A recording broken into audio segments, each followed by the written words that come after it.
So I ended up in the hospital, spent 13 days there. I had to get a surgery where they were hoping they didn't have to. He said it should be a 30-minute surgery, but it ended up being an hour and a half. And they said if I were to wait 12 or 36 more hours, that I was potentially going to die because I was starting to get organ failure around because my left lung was so collapsed and the infection in there was so bad. So they ended up, I had 2 chest tubes, and those stayed until February 15th. And then I had a PICC line in this arm. So every night I'm having to fill up my own IV bag, sitting at the table, pumping all this IV. Then I just have to walk around everywhere with it. But when I was in the hospital, the doctors kept telling me, like, you're probably not ever going to fight again. You're like, your left lung is so scarred that we don't know if it's going to return to normal. So we're just trying to get your quality of living good enough for the rest of your life. And I was like, that's not happening. I'm definitely going to fight again.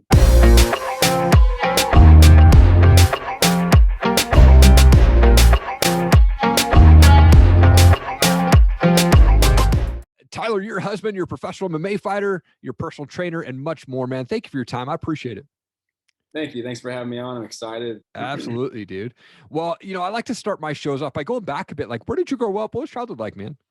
So grew up in Cincinnati, Ohio, lived there forever, my whole life until I moved down here to Florida. I went to college in Cincinnati. I attended Mount St. Joseph University.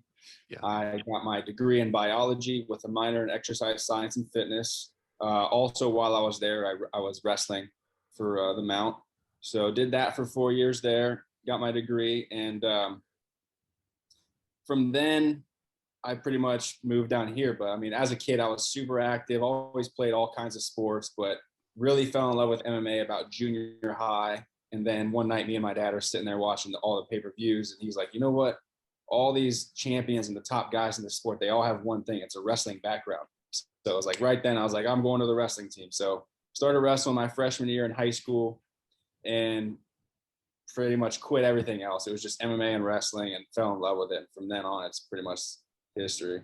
Wow. So, dude, that's so cool, man. It started out with your dad giving you the kind of the push, man. That's rad, dude. So when you told your parents that you were going to go, fight for real, like what was their reaction? I mean, they've always been super supportive of anything I did. Like if I loved it, they were all in. But obviously with fighting, my mom was like, are you sure this is what you want to do? And I mean, even to this day, my mom has basically full-blown panic attacks when I fight. She hardly even watches. She usually leaves the arena if she's in attendance or watches through her hands and her fingers. But she loves that I love it. I wouldn't say that she necessarily loves MMA, but she's supportive. And my dad's the same. My dad's always in my corner for the fights. So nice. I'm sure it's even harder for him having to sit right there and watch in the cage when you're just helpless. And I mean, I know how it kind of feels because I feel like that when I corner my teammates and stuff. Like I'm more nervous to corner my guys than I am when I fight. It's just because you're helpless and you can't do anything for them. So you just got to sit and watch. So yeah, they've been great and they support me 100%. And I'm just glad that I actually have that ability to have my parents support me and stuff, because I know a lot of guys in the sport don't have that, or their parents are always fighting them about doing it and stuff. So yeah, they're like my rock, basically. Them and my wife. Between my parents and my wife, I'm set. Yeah. Oh, that's awesome. And you fought for a lot of promotion over the years, mostly with LFA, but is there a promotion that stands out to you as kind of like being that top-notch promotion that really treats their fighters good? I've been pretty fortunate. I've been able to fight for a lot of these top promotions, like as far as LFA, I got to fight with Bellator once, and then that recent show with XMMA, that was my first time with them. But every time I fight for LFA, they treat you like royalty. It's like in and out, everything is professional, and they really try to act as much as they can like the UFC as possible, so that when you make that next step, it's a little bit easier transition as far as all the behind the scenes stuff, how weigh-ins go and the way the company's ran. So I mean, hats off to LFA. They're a great show, and they always have been great to me. So they're up there, and Bellator was great too. XMMA was great too. I mean, I have nothing bad to say about anybody I fought for.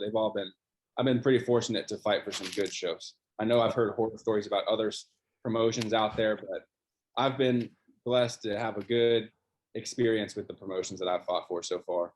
Yeah. Oh, that's great, dude.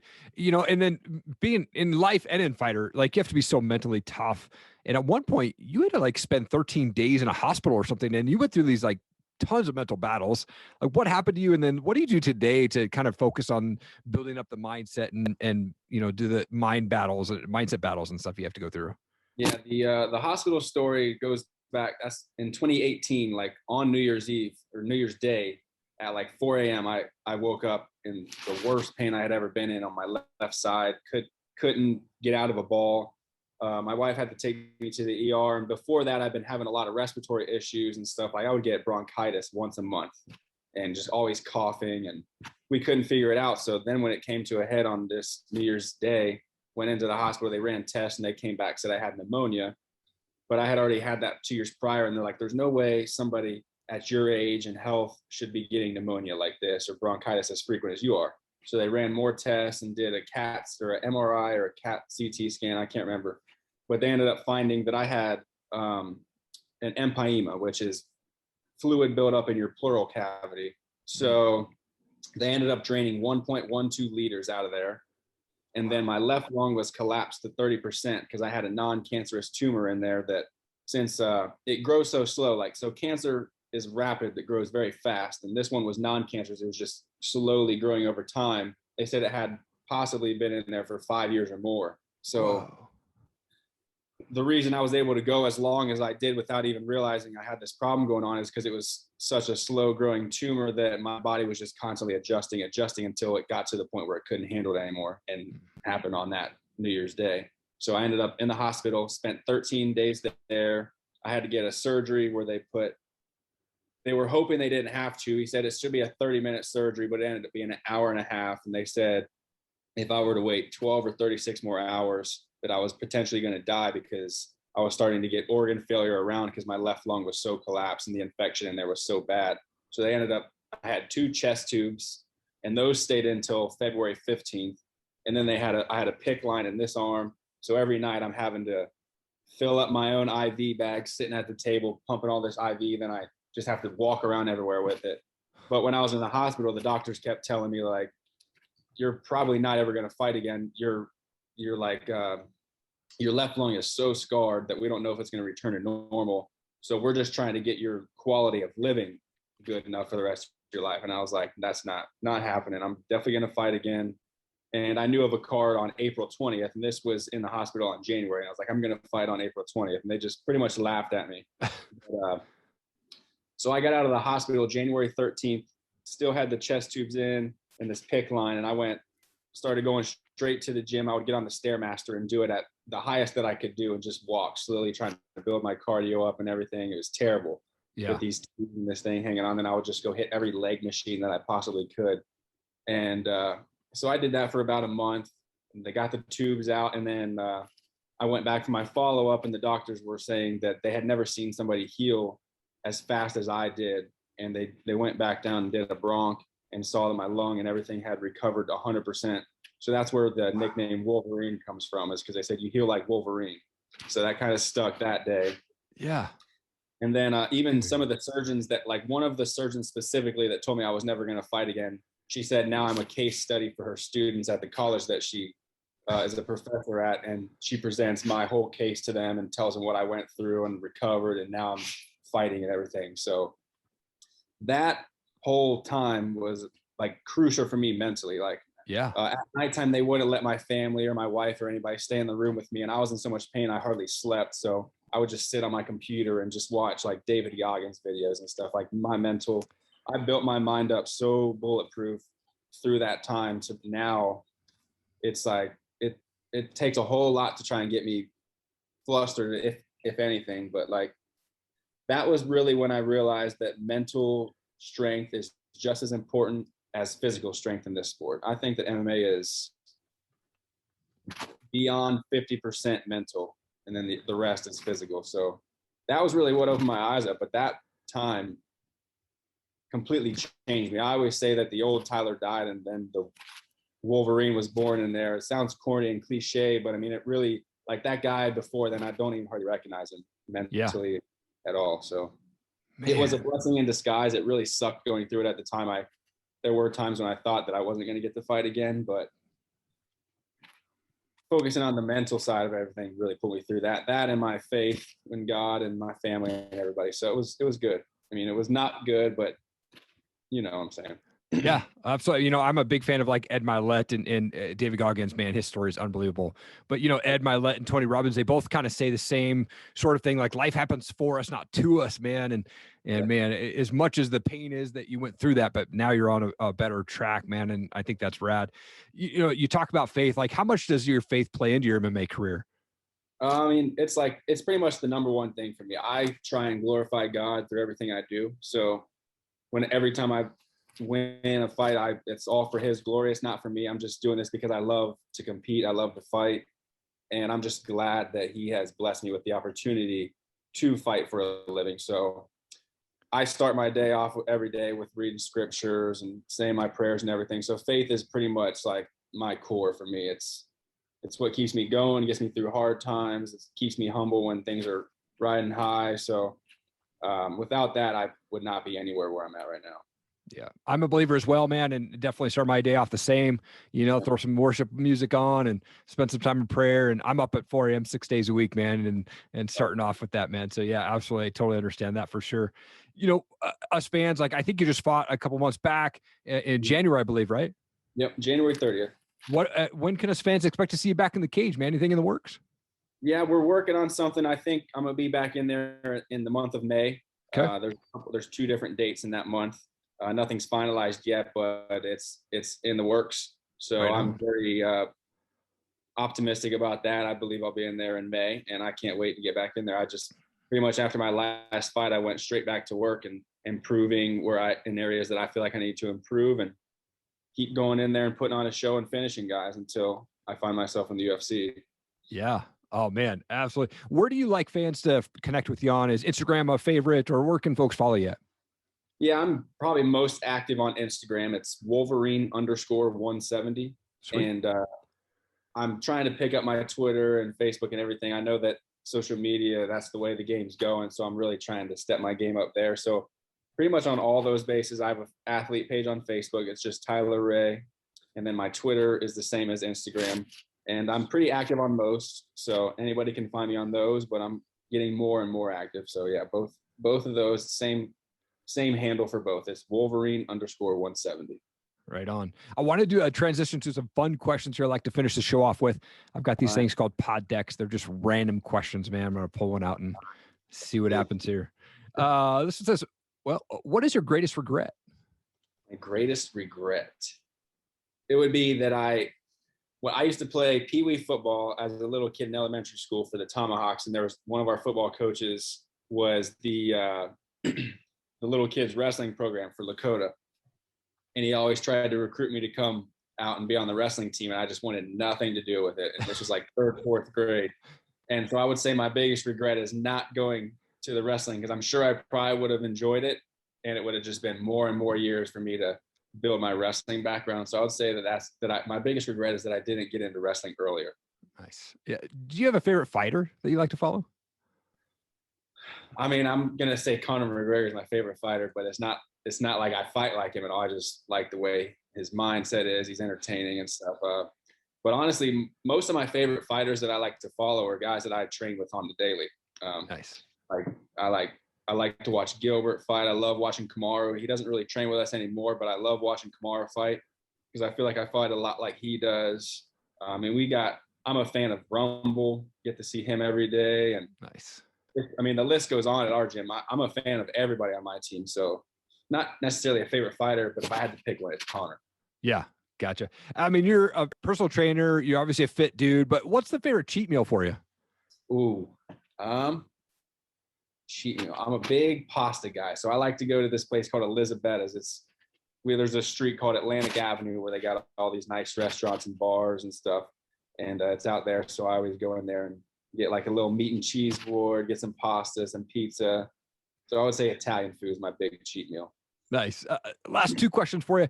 What's your favorite thing about being married? I would say, well, I mean, I luckily am one of those people that saying where they say, marry your best friend. I truly believe I did marry my best friend because I can mess around with her. She's always there for me in my highs, and she was there for my lowest. She's like my rock. So being married is cool because you always have somebody there to support you all the time. It's not like I got to go through this by myself. Yep. And MMA is already hard enough as it is, and trying to do this alone would be extremely challenging. And I would just say that Hannah is able to keep me, she keeps me grounded. Yeah. Yeah. I was listening to your guys' podcast that you did together, man. It was really cool to hear you guys like laughing and poking fun, and really awesome job on that podcast that you guys did. That was like our little quarantine, keep us busy kind of deal. Yeah. She wants to keep it going, but she's been busy a lot with her work and stuff too. So maybe one day we'll get it going again. But yeah, it was a fun time doing the podcast. Nice. Last question for you. I'm a music guy, so I love to ask the question, like, what's favorite type of music for you, or do you have a favorite band that you like to listen to? I'm a guy. I listen to everything. I listen to country, rock. I'll listen to classical music, rap. My favorite band would be. I love 80s music. My dad says I'm born in the wrong era. He said I should have been born in the 80s. Like I have a whole friggin' almost 2-hour-long playlist that I call the nostalgia playlist of just 80s music. Nice. But so if I have to pick a favorite band, it would be Rat. Okay. R-A-T. Yeah. Love Rat and Roll. That's awesome, man. Dude, I wanted to. What's that? I went to Hot Topic one time and bought this Rat T-shirt, and it was like tour dates, and I wore it home one time when I went to Cincinnati, and my dad's like, "Wait, where'd you get that shirt at?" And I told him at Hot Topic. He's like, "Turn around," and then he's like, "I was at that show in Cincinnati, Ohio." And then he gave me the bandana that he wore that time. He still had it from the show. It says Rat. It's in super good condition still, but it's super funny that I like all the music that he used to like. Oh, that's hilarious, man. What a funny story, dude. So funny, man. I also wanted to give you an opportunity, Tyler, to give a shout out to coaches, sponsors, teammates, anything like that, man. The camera's all yours. Yeah, I mean, a huge shout out to our team at Stanford. We are really breaking into the MMA world hardcore right now. We're teams building. We've got a good group of guys. So I love being where I'm at. That the culture and the vibe is just, you can't really compare it to any other rooms. We've got something special going on down here at Stanford. Then Henry Hooft is pretty much the general running the ship down here. And he's about as good as it gets when it comes to kickboxing training and MMA now too. He always jokes around. He says, "I'm an MMA coach. I'm not a kickboxing coach anymore." And I mean, it's true. Henry has put himself up there with the top MMA trainers. And I don't understand why he hasn't got the MMA trainer of the year yet, but maybe next year. But yeah. Henry, and we've got 3-time national champ Greg Jones, 4-time All-American. He's our wrestling coach. His energy is always high. And then we have Kami Barzini. And then we have Wagner coming in with us. So this is just me trying to name all my coaches that are a huge part of my game. And I've worked with George Santiago a lot too. And I mean, without all these guys, I'm not anywhere that I'm supposed to be. So at the end of the day, the fighters really get all the credit, but it takes a trainer for the fighter to be there, and they're always the behind the scenes guys. So this is me just trying to pay my respect to Henry, Greg, Kami, George, and my strength and conditioning coach, Phil DeRue. Without all these guys, I'm going to have a hard time getting to where I want to. So thank you to all those guys. And then sponsors, Boca Cryo, Vitargo. Trying to see, I'm running into that. I'm having a mind fart here. Trying to think of my sponsors. Hybrid Legacy, my clothing sponsor. And I said them already. Anybody that I'm forgetting, I'm sorry, but I feel like I did pretty good there. Yeah. Oh, dude, that's awesome, man. Tyler, such an honor to have you on my show, man. Thank you so much. I'm excited to see you back in the cage and continue to get that win streak. And I love your perspective of just being the mental tough side of things in the MMA thing, man. And thank you again for your time, man. So appreciate it. Awesome, man. Thanks. Appreciate you having me on. Thank you so much for watching the show today. I appreciate it. If you could, please leave a rating and review on our Apple podcast. The link is down below. That helps us get our message out, get the show out, helps us get ranked out there on the Apple podcast. Also, leave a comment below, man. I'd love to know what part of this show made the most impact on you. I respond to every comment on there. And please share this video, whether you're watching on Facebook, Instagram, YouTube. Please share it out. We want to make sure that we impact as many people as we can with the guests that come on my show and highlight those guests and what they've got going on, and they're changing the world. So thank you so much for the time. So appreciate it. Have an awesome day.